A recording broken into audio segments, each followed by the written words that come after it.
Welcome to Weekend Ag Matters from the Iowa Agribusiness Radio Network. Join us for an in-depth look at Iowa agriculture.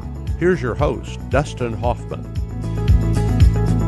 Well, welcome into another edition of Weekend Ag Matters here on this Easter weekend. I'm Dustin Hoffman with you. Russ Parker, Mark Magnuson, and Riley Smith will join us later on in the program.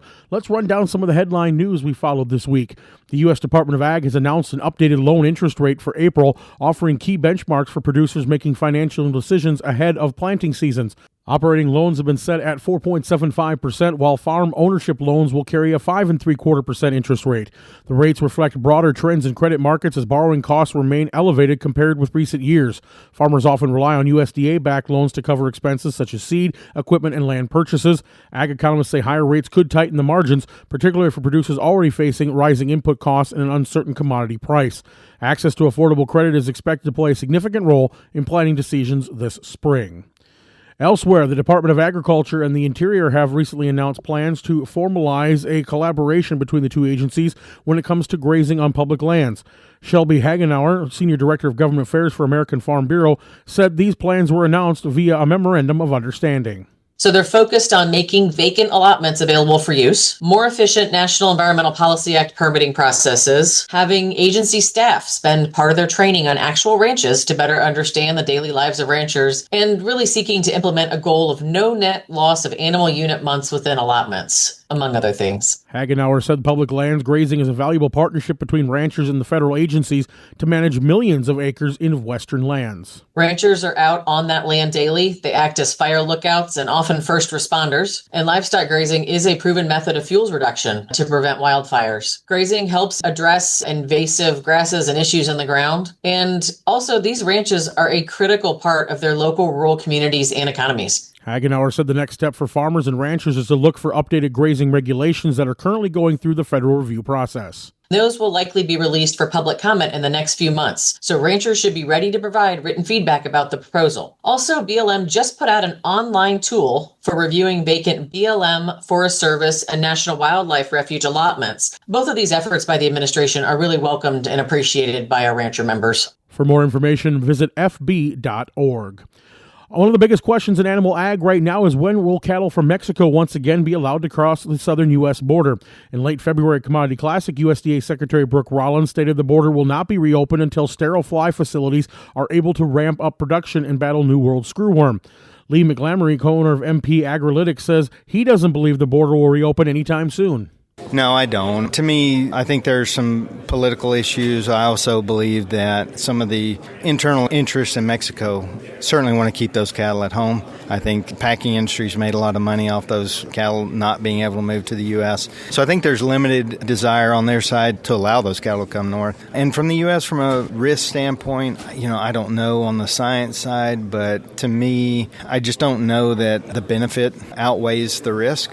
He says that when Mexican cattle do finally cross the border, the levels probably will not be as high as they were before. Yeah, that would be our guess because Mexico is in the process of, as we're told, of expanding some of their packing capacity down there as well as building more feed bunks and obviously being able to mitigate this kind of situation for the future. That's been a look at some of our news headlines here on Weekend Ag Matters. I wish you all a happy Easter weekend. It's time now for Russ Parker and his weekly faith-based food for thought here on Easter weekend. Russ? I remember as a little kid celebrating Easter Sunday. Mom always wore a special dress, Dad had on a suit and tie, and us four boys all dressed in matching outfits. In fact, Mom even had a painter capture it, each one of us on canvas. It hung in her bedroom wall, 4 pictures frozen in time. And every Easter morning we were in church. I could still remember people commenting on how cute we looked, and me watching the second hand on the clock slowly ticking the morning away. And after church, it was off to Grandma's house, Easter dinner, Easter baskets, and chocolate rabbits. You've probably seen those Reese's peanut butter egg commercials, a jar of peanut butter on one side, a chocolate rabbit on the other, and Marvin Gaye singing in the background, and suddenly an aha moment, a perfect combination. In a way, that's how Easter finally came together for me. I'd heard the Bible stories, I'd listened to the sermons, I'd even watched Ben-Hur. But if I'm being honest, I really didn't get it. not personally, until one unexpected moment at a youth event. I witnessed something called a clown communion. No words were spoken, just two clowns, a loaf of bread, a long nail, and a wooden cross. And it started out light, almost humorous, but then one of the clowns took that nail and pressed it into the loaf of bread. And just like that, everything changed. In that moment, a connection was made. The symbols I had seen all my life suddenly became real because that nail represented something I had never grasped before. That Jesus' death on the cross was for the forgiveness of sins, not just the sins of the world, but my sins, personal, real, and offered freely. And what struck me even more was that it's available to anyone at any moment, even in the final hours of life. As Jesus hung on the cross, one of the criminals beside him turned and simply asked to be remembered. And Jesus responded with these words from Luke, "Truly I tell you, today you will be with me in paradise." No long explanation, no checklist, just grace. Easter isn't just about tradition, is it? It's not just about what we wear or where we go or even what we've always believed. It's about a gift of forgiveness that is personal and a promise that is available to all. And when that truth moves from something we've heard to something we truly receive, well, thank you, Lord, for Easter. Food for thought, I hope. This is Russ Parker. Have a blessed day.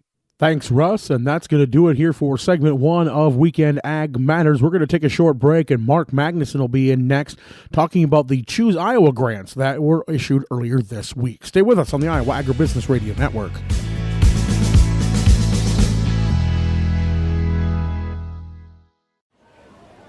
Your local radio station brings you the local news you depend on.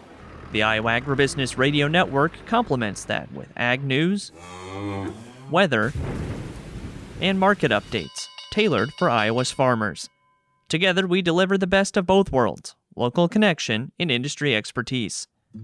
It's all to keep you connected with the heartbeat of the heartland. The Iowa Agribusiness Radio Network, connecting rural Iowa with the news that matters to you.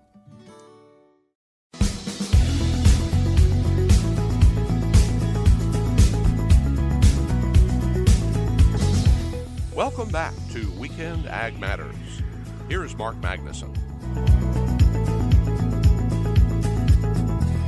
You were listening to Weekend Ag Matters here on the Iowa Agribusiness Radio Network. Last week, it was the Iowa Department of Ag and Land Stewardship announcing the 30 new Choose Iowa grant recipients, and Iowa Secretary of Agriculture Mike Naig speaking at the event to start things off. Here's Secretary Naig with more. Iowans tell us consistently that they want more local products, and today's announcement will help make that happen. Choose Iowa continues to see tremendous, strong momentum. This is Iowa's signature brand for Iowa-grown, Iowa-made, and Iowa-raised food, beverage, and ag products. We have over 340 members today, and we sort of say that on a daily basis, that number is literally changing. So today, it is 340 statewide members in 90 counties. And believe you me, the team is working to ensure that 99 counties are represented. But what great growth in just over 2.5 years since the launch of Choose Iowa. Choose Iowa is primarily a branded and marketing program. And I definitely love to see more and more of our members using that Choose Iowa logo that you're going to see on packages and menus and some great potato bags in particular, I know, but and others. But we love seeing that, and of course, it gives that close association with value and with quality and with fresh and nutritious.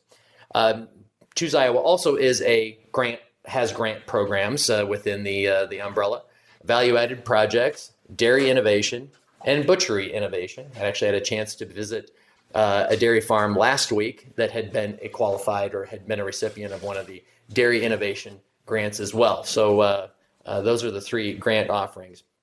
Additionally, we do have some food purchasing programs that connects farmers with food banks and farmers with schools. Again, local, fresh, healthy, nutritious. These are great things to be able to connect. The value-added grant is flexible by design, allows applicants to diversify their product offerings, process and sell more of what they produce on site, and access new markets. Emphasis on expand. We want to grow. We want more. And so that's how the team scores these grants. Today's grant recipients include Iowa farmers, small businesses, and organizations. You're going to hear from a few of those folks shortly. Nina Harris with Home Needs, Jeff Hafner with That Iowa Girl and Early Morning Harvest in Panora, Jody Barrett, Rooster Ranch in Knoxville, Jordan Lyon, Boozer's Produce in Conesville, and Adam with Kittleson Brothers in St. Ansgar. So these projects are from all over the state. I think you're going to see big and small communities represented: Ames, Cedar Rapids, Clarion, Davenport, I won't read them all, Decorah, Fort Dodge, Hampton, Knoxville, Lone Tree, Marengo, Newton, Panora, Riverside, Slater, St. Ansgar, Waukon, just to name a few. And these projects were eligible for up to $25,000 in cost share funding, and $500,000 was made available in total by the legislature, leveraging the total recipient investment of $1.71 million across these 30 projects. So a great return on an investment, I would say. There's high demand for these grant dollars. We received 130 grant applications. That means, unfortunately, we weren't able to fund 100. We can fund the very, very best, but it also tells us that there's some great projects that aren't getting funded. There's just that much demand. Total funding requested was $2.27 million. So the demand exceeded the availability of funds by 4x. What kinds of projects were funded? So again, a diversity in the range of projects: commercial kitchen equipment, which I think you're going to hear about, honey extraction and processing, cider and winery production equipment, lots of refrigerated trucks and cold storage, on-farm retail spaces and farm stores. We love this, by the way. We're getting more and more farm experiences. I like to say, get out on a gravel road, get your car dusty, go shop, and go shop at multiple places, but get a farm experience along the way. And so again, whether it's on a main street or whether it's on a farm in a restored barn, those types of things, there's all kinds of opportunities to find more Iowa-grown, made, and raised products. Farmers market infrastructure, specialized processing equipment, and much, much more. There's lots of creativity and innovation. We see entrepreneurship is alive and well in this space. Several projects were really focused on enhanced aggregation and distribution of local foods, and we hear that as being a real challenge. Moving product across the state can be costly and a challenge for our members. Strengthens the connection between producers and restaurants, wholesalers, retailers, and consumers. Since the value-added grant program was started in 2022, the state has invested a total of $2.14 million in 130 projects across the state. And that has returned a total investment of $7.3 million. So again, a great return on these cost share dollars, these grant dollars. And we know that then there's economic activity that comes as a result of those things. So Choose Iowa is definitely making a positive difference when it comes to building markets for Iowa products. Also at the Choose Iowa event last week, we heard from some of the grant recipients, including Mike Harris of Home Needs in Slater, and also Adam Cook of Kittleson Brothers in St. Ansgar. Here's more. So first off, folks, I want to thank everybody for coming out today. Really means a lot. The investment into the community, the investment from the Choose Iowa program. And Mr. Secretary, I think you hit it straight on the head. Iowans want real Iowa products, real food. You know, and I think one of the main things that we bring value to is hitting it on the head is sourdough bread. There's 3 ingredients.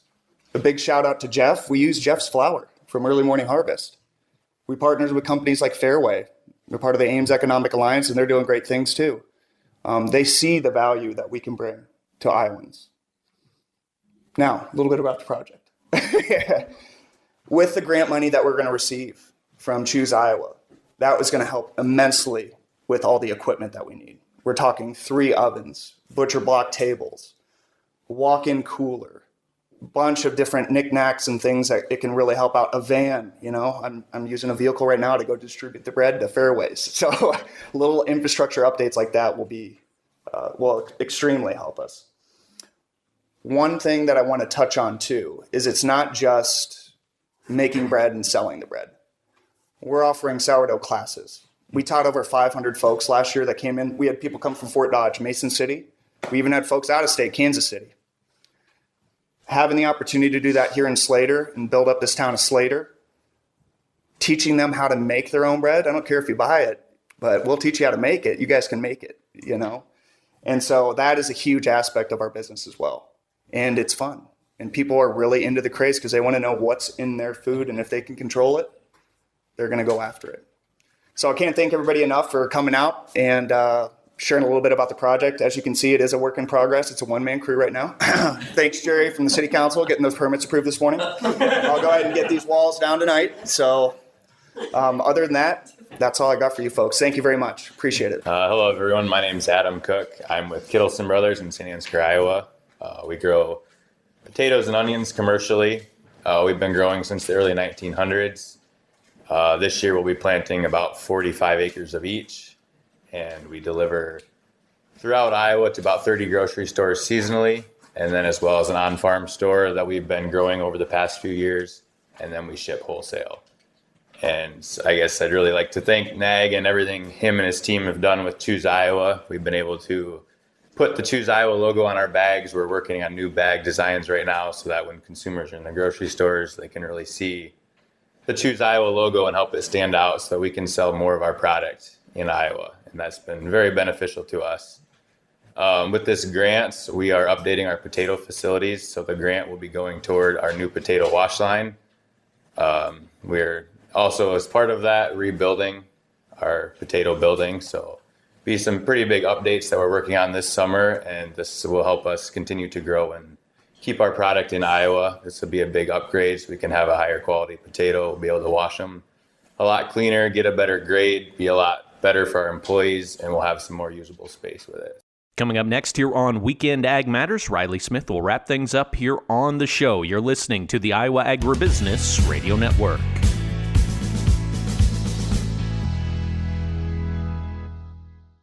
Farmers, ranchers, and ag professionals, are you keeping up with the latest in agriculture? Profit Matters is here to help. Every weekday, we dive into the crop reports, market trends, and ag stories you need to stay ahead. From new technologies to shifts in policy, we cover the issues that matter most to your farm or business. We know agriculture is more than just a job, it's a way of life. That's why we're committed to bringing you the stories that matter and the information you need to make smarter decisions. Catch Profit Matters on the Iowa Agribusiness Radio Network, where Iowa Ag matters.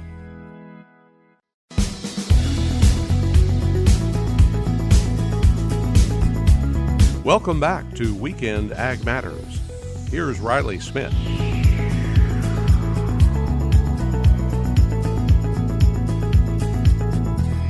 On the phone right now with Greg McBride of Allendale, and we got those two major reports from the USDA, the prospective plantings and the quarterly grain stocks. And we know the prospective plantings was a very big market mover, at least heading into the report. Greg, what did we see from those numbers from the USDA? So on prospective plantings, this is obviously a new crop story, a 2026-27 story, what we're going to be planting as of right now. Corn came in at 95.338. That was down about 3.4 to 3.5 million acres from last year. But the interesting thing is the average guesses for where this would come in was actually about 1 million acres lower than that. So this is actually leans us a little more to the bear side of things when it comes to the new crop balance sheet that we'll start to kind of fill out over the next couple of months here. On the soybean side of things, again, we almost basically just flip-flopped 3.5 million acres from corn to beans. They came in at 84.7 million acres. The last year was 81.2. Again, this is about 800,000 acres lower than the average guess. So it doesn't necessarily make any major changes to what we were looking at. But when you start to talk about the new crop acres side or new crop ending stock side of things, probably originally I think we were looking somewhere in the 1.85 billion area. This would probably take us up closer to 1.96 to maybe 2 billion for corn. On the new crop side of things for beans, this would take us where originally we were talking about higher acres. We were talking about maybe closer to 380 million bushels in ending stocks. This moves us back closer to potentially 335, 340 million bushels for those new crop ending stocks when we start to get those numbers put out like in May. And then when it comes to the prospective plantings, the marketplace is really looking forward to that report, kind of expecting a bigger shift to soybean acres, but haven't really seen that. And then, so, how does this report compare to what we were expecting? Well, it is I don't necessarily want to call it a disappointment. I think the propensity for the U.S. farmer to plant more corn is always going to be there, and we know these are just estimates based off of surveys that the U.S. government does, or the USDA does. So, if we're leaning more to the heavier side on corn, I'm not surprised by that. The thing that I would watch for, you're down roughly 3.5 million on corn. Wheat acres are down about 1.5 million acres. You saw spring wheat down 500,000 from last year. Durum was down. Winter wheat acres were down. We used to go through some of the smaller grains, and you see that sorghum was down from last year. Oats slightly lower than last year. Barley was increased from last year, and rice acres were down about 500,000 from last year. So overall, we are seeing lower acres, at least on this prospective plantings report, by about 2.1 million total acres out of the major grains and cottons. So that is something I would watch. I don't think those acres will go unplanted. I think they'll probably go into something eventually, and more than likely it'll go into corn. But it just depends on where those acres are coming out of. And then I'll kind of ask the same thing for the quarterly grain stocks. What were you expecting to see there? So quarterly grain stocks is an interesting one, and a lot of times, and we'll talk specifically about the corn side of things. When you look at the corn, we always have this kind of wild card when it comes to feed and residual. This is the category that the USDA can pencil whip and adjust it. It's almost like we found an overflow of corn. How do we justify that? Or we're short on corn from the last quarter. How do we justify that? Well, let's throw this number up by 100 million or down by 100 million. So with the size of the crop that we had last year, over 17 billion bushels of corn that were produced, we produced 2 billion bushels more year over year last year. Now our overall usage has been phenomenal. You know that ethanol is good. We know that